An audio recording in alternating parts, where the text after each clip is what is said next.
Khawusichazela uba kwenzeke ntoni kwi-family yakho, ubuphi ngexesha kwenzeka yonke lento. Okay buti, gama lami ndingongezwa. Abantwana bami bebehlala nomama apha eDikholini apha ngasemfuleni. Then mina bendisePolokwana. Then umama wami ehlala naye nosister wami.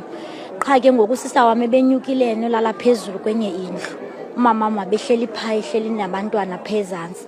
Uve ngefoni ke usister wami ngo5 ekseni esithi umama ungabi sehluza phezantsi ngoba amanzi sengenile endlini sekonakela. Usister wami afonele mina andikho andihlali apha ndihlala ePolokwane ngokomsebenzi ndisebenze OK Furniture.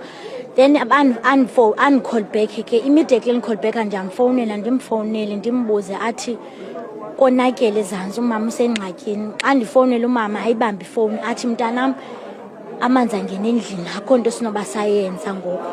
Ayixuthe ke ifoni lo mdala athi sicela ufonele uncedo mama baze bazosinceda abantu. A few moments ago ndiphinda ndifona ndisamfumana ifoni sendifumana usister wami besithi amanzi agqume indlu ayisabonakala indlu abasakwazi nonceda. Ndiye ke ndakhwela ke ndafika izolo. Ndithe xa ndifika ke izolo ndaya kwa-forensic. Xa ndifika kwa-forensic ndababona abantwana bami ababini, lo umncinci nalo uphakathi. Ndambona ke nomama banazo neempahla abanxibanga. Ndihamba phezu kwabo phani bajonga.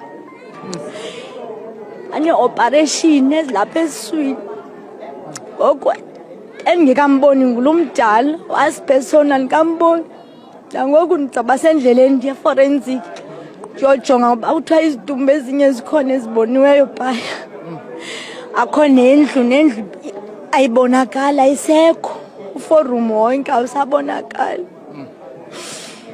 Uxolo mama. Ibuhlungu lento kwenzekele. Ngoku lo omdala nguye lo abasambheka akafumaneki. Ewe lo mdala yena akakafumaneki. Ngoku ndizawuya phaa eforensic ke ndiyomjonga uba akakhona kwezi zifunyanwe izolo. Ngoba kuthiwa bakhona abafunyanwe izolo. Kulungile mama. Sithandaza nawe and sizawubeka ezincingeni zethu. Siyaxolisa kakhulu ngento ekwehlele.